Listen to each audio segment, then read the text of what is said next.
ശ്രീ വിഷ്ണുപുരം ചന്ദ്രശേഖരൻ, ഇത് വിവാദം മാധ്യമങ്ങളിൽ അത് വാർത്തയാക്കുന്ന ദിവസം താങ്കൾ ഉൾപ്പെടെയുള്ളവരുടെ വലിയ ഒരു പ്രതിഷേധം അവിടെ അരങ്ങേറിയ ദിവസമാണ്. അതിനുശേഷം അല്പം പിൻവലിയുന്നത് കണ്ടു. ഇന്നിപ്പോൾ പൂർവാധികം ശക്തിയോടെ താങ്കൾ വീണ്ടും രംഗത്തെത്തുന്നതാണ് കണ്ടത്. പ്രാഥമികമായ വിവരങ്ങൾ മാത്രമാണ് വന്നിട്ടുള്ളത്. 3 പ്രധാനപ്പെട്ട പരിശോധനാ ഫലങ്ങൾ വരാനുണ്ട്. രാസപരിശോധനാ ഫലം ഉൾപ്പെടെ വരണമെങ്കിൽ ഏതാണ്ട് ഒരാഴ്ച കാത്തിരിക്കണം. അപ്പോൾ ഒരു എടുത്തുചാട്ടം ആവശ്യമുണ്ടോ ഈ കാര്യത്തിൽ? അല്ല, ഇതിൽ ആദ്യം മുന്നോട്ട് വന്നിട്ട് പുറകോട്ട് പോയതല്ല. ആദ്യം മുന്നോട്ട് വന്നത് നോട്ടീസ് നൽകണം, അവർ കോടതിയിൽ പോകണം. അപ്പോൾ അവർ അതെല്ലാം ചെയ്തു. പിന്നെ നിയമപരമായിട്ട് കേസ് നടക്കണം എന്നുള്ളത് തന്നെയാണ് എൻ്റെ അഭിപ്രായം. ഞാൻ ഇന്ന് രാവിലെ 6 മണിക്ക് എന്നെ സനന്ദൻ വിളിച്ചു, ആ സ്വാമിയുടെ മകൻ. അപ്പോൾ ഞാൻ പറഞ്ഞു, ഏതൊരു കാരണവശാലും നിങ്ങൾ വീട്ടുകാർ ആരും തടസ്സം നിൽക്കരുത്, നിയമത്തിൻ്റെ വഴിയെ പോകട്ടെ എന്ന് ഞാൻ പറഞ്ഞു. വളരെ നിർബന്ധിച്ചപ്പോൾ ആ വീട്ടുകാർ പൂർണ്ണമായിട്ട് അനുസരിച്ചപ്പോൾ ഞാൻ പറഞ്ഞു, നിങ്ങൾ പൂർണ്ണമായിട്ട് നിയമത്തെ അനുസരിക്കുമെങ്കിൽ ഇത് ഇന്ന് പോസ്റ്റ്മോർട്ടം കഴിഞ്ഞാൽ ഉടൻ ഞാൻ നിങ്ങളോട്ടത്ത് വരും, നിങ്ങളുടെ കാര്യങ്ങൾക്ക് ഞാൻ സജീവമായിട്ട് നിൽക്കും. പക്ഷേ നിങ്ങൾ നിയമം തടസ്സം എന്തെങ്കിലും നിന്നാൽ ഞാൻ ആ രംഗത്ത് വരില്ല എന്ന് പറഞ്ഞ് അവരത് അനുസരിച്ചു. പൂർണ്ണമായിട്ട് വീട്ടുകാർ പുറത്തു പോലും ഇറങ്ങിയില്ല. ഒരു മകനുള്ളത് ആശുപത്രിയിലേക്ക് വന്ന്, അതും അയാൾ വരാൻ തയ്യാറായില്ല. അപ്പോഴവിടുത്തെ സബ് ഇൻസ്പെക്ടർ എന്നെ ഫോൺ അയാളെ കൊടുത്ത് ഞാൻ പറഞ്ഞു ആ വണ്ടിയിൽ കയറി പോകാൻ പറഞ്ഞു. എന്നിട്ട് ഞാനവിടെ എത്തി എല്ലാ കാര്യങ്ങളിലും. അതിനുശേഷം ഇനി നാളെ അടക്കുന്നത് വരെ, അതായത് സമാധി ഇരുത്തുന്നത് വരെ ഞാൻ സജീവമായിട്ട് തന്നെ നിൽക്കും. അതിനൊരു കാരണം, ഒരു 2 പച്ചയായ മനുഷ്യൻ, അതായത് സ്വാമിയുടെ 2 മക്കൾ, അവരവസാനം വരെ കാര്യങ്ങൾ പറഞ്ഞുകൊണ്ടേയിരുന്നു. പക്ഷെ അവർ പറയുന്ന കാര്യങ്ങൾ ആരും കേട്ടില്ല. എല്ലാ ചാനലും പറഞ്ഞത് അവരെ ഒരു ബന്ധുവാണ് മൊഴി കൊടുത്തുന്നതാണ്. ബന്ധുവേ അല്ല, അത് തന്നെ ആവർത്തിച്ച് പറയുകയാണ്, ബന്ധുവാണ്. പിന്നെ മറ്റ് പല കാര്യങ്ങളും, ചുമട്ടുതൊഴിലാളിയായിരുന്ന ആൾ എങ്ങനെ സമാധിയാവും? ചുമട്ടുതൊഴിലാളി സമാധിയാവാത്തത് 10-40 വർഷം സാധനയായിട്ട് ജപവുമായിട്ട് കഴിഞ്ഞയാൾ മരുത്വമലയിലും കഴിഞ്ഞു വർഷങ്ങളോളം.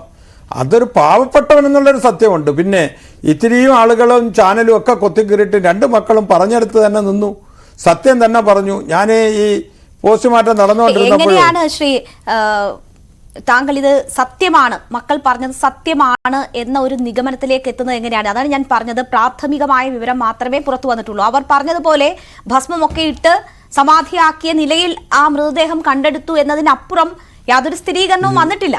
ഏതൊരു ആളും പറയുന്ന സമയത്ത്, പോസ്റ്റ്മോർട്ടം നടന്നുകൊണ്ട് ഞാൻ ടെലിഫോണിൽ വിളിക്കുന്ന സമയത്ത് അവിടെ ഒരു കുറ്റം ചെയ്ത ആളാണെങ്കിൽ സംസാരിക്കാൻ തന്നെ കേട്ടാൽ അറിയാം. കാര്യം അയാൾ വരട്ടെ സാറേ, അത് പൂർണ്ണമായിട്ട് നടക്കട്ടെ, നമ്മൾ സത്യം വെളിച്ചത്ത് വരട്ടെ, ഒരു ഭയപ്പാടുമില്ലാതെ 2 പേരും നിൽക്കുന്നു.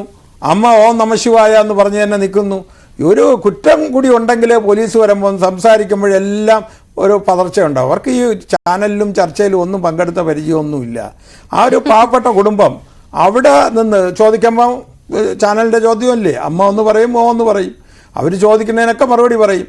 പക്ഷെ ഒരു കാര്യം ഉണ്ടായിരുന്നു, അവർ ആദ്യം മുതൽ പറഞ്ഞ കാര്യം അവസാനം വരെ ശരിയായിരുന്നു.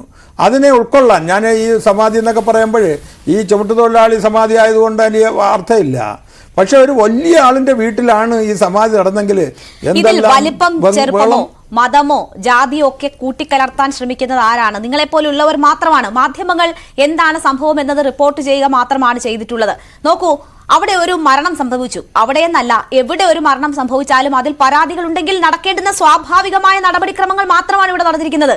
കോടതി പോലും അത് തന്നെയല്ലേ ചോദിച്ചത്. അപ്പോൾ ഇവിടുത്തെ നിയമ സംവിധാനങ്ങൾ വലിപ്പച്ചെറുപ്പമില്ലാതെ എല്ലാവർക്കും ബാധകമാണ്. അത് അവിടെയും അത് നടപ്പാക്കുന്നു. അതിൽ മതം കലർത്തുന്നു, ജാതി കലർത്തുന്നു, വലിപ്പച്ചെറുപ്പം കലർത്തുന്നു, അതൊക്കെ പറയുന്നത് നിങ്ങളാണ്. ഒരു വീട്ടിൽ സ്വാഭാവികമായി നടക്കുന്ന കണക്കൊരു മരണമാണോ നടന്നത്? കേരളം ഈ അടുത്ത കാലത്തൊന്നും കേട്ടിട്ടില്ലാത്ത തരത്തിലുള്ള വിചിത്രമായ കാര്യങ്ങളാണ് ആ കുടുംബം പറഞ്ഞത്. അപ്പോൾ അവിടെ സ്വാഭാവികമായി അന്വേഷണം ഉണ്ടായി, പരിശോധനകൾ ഉണ്ടായി. അത് പൂർണ്ണമായി പോലും അതൊരു ഫലം വന്നിട്ടില്ല. അതിനു മുൻപ് തന്നെ നിങ്ങളെപ്പോലെയുള്ളവർ ഈ നിയമ സംവിധാനത്തിനെതിരെ തിരിയുന്നു.